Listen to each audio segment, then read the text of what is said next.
The drink he was promised was too sweet for his liking, but he needed something to hold, and it was warm. He wrapped his hands around it and let the warmth bring some more feeling back to his 8 fingers. Captain Gorber.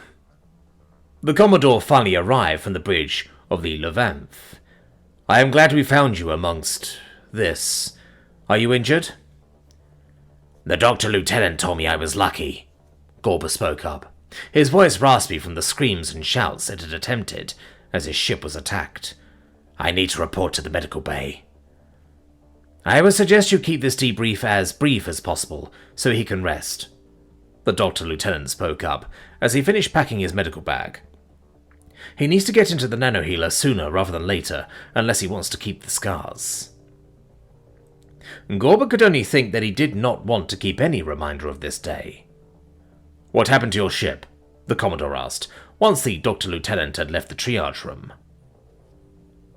The Commodore and the Captain of Levanth had already seen the inconceivable wreckage of what was once the greatest ship the Yabori had ever created, the Dreborian.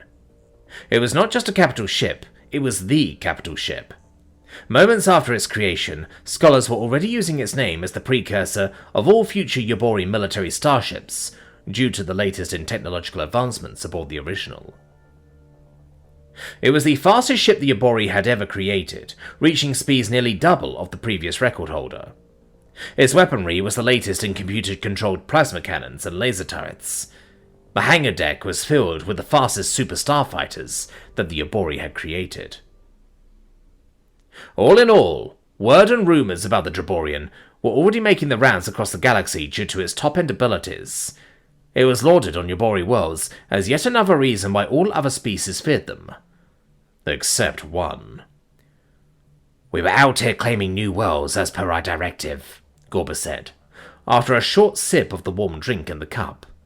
We were attacked by some locals, but we easily picked them off and carried on claiming the planets to lay claim to the system. System D85140? The Commodore knew the area well from scouting reports. He felt it was a good launching ground for an invasion into Kangler space in the next few sectors. This had a species in it, did it not? It did. Gorber shuddered. The reports were wrong. They were not Class C as it said. They had already started to colonize the other planets in their system. They were much further ahead than we were told. Why was the report wrong? The Commodore knew that many reports from the misnomered Intelligence Division had issues when it came to the grunt work he presided over. We took their outer dwarf planets with little issue. Only a few skirmishes, but nothing could fight against our super starfighters, let alone the entire arsenal we had aboard. Then we noticed a blip in the system, and a stealth cruiser arrived. It was the largest stealth vessel I had ever seen. When you say stealth cruiser, it was as large as our cruisers, if not bigger. The Commodore was baffled on how a ship as large as a Yabori cruiser could be considered stealth, but urged Gorber to continue his debrief. It held its own against us for longer than our simulations said, purely because we could barely get a target lock on their vessel due to its stealth properties. Its hull was black, a darker black than anything I've ever seen. It could be right in front of me, close enough to touch, and I'd have trouble seeing it. It did some damage to the Dreborian, but we got lucky with a few manual shots and disabled it. Before we could launch a squad of Marines to claim this ship for study, another dropped out of warp right in front of us. They have warp capabilities. The reports from intelligence were no more useful than as if a child had written it with water on a beach. They do, and they had pinpoint accuracy with it. They knew exactly where we were, exactly what position we were in fighting their cruiser, and were exactly where they wanted to be to fire their weapon right down the center. Weapon? The Commodore caught the lack of plural in the word. Do you not mean they used all the weapons they had available? They only needed one. The officers in the room were stunned again, and began to look at one another with confusion, and the first tendrils of fear that began to wrap themselves around their quickening hearts and racing minds. One! The Commodore was puzzled beyond comprehension. How could a species we barely knew about have a singular weapon that could destroy our most heavily armed, armored, and technologically advanced warship we have ever created? Because the whole ship was a gun. The fear and confusion doubled. The words that the captain had just spoken made no sense to anyone in the room.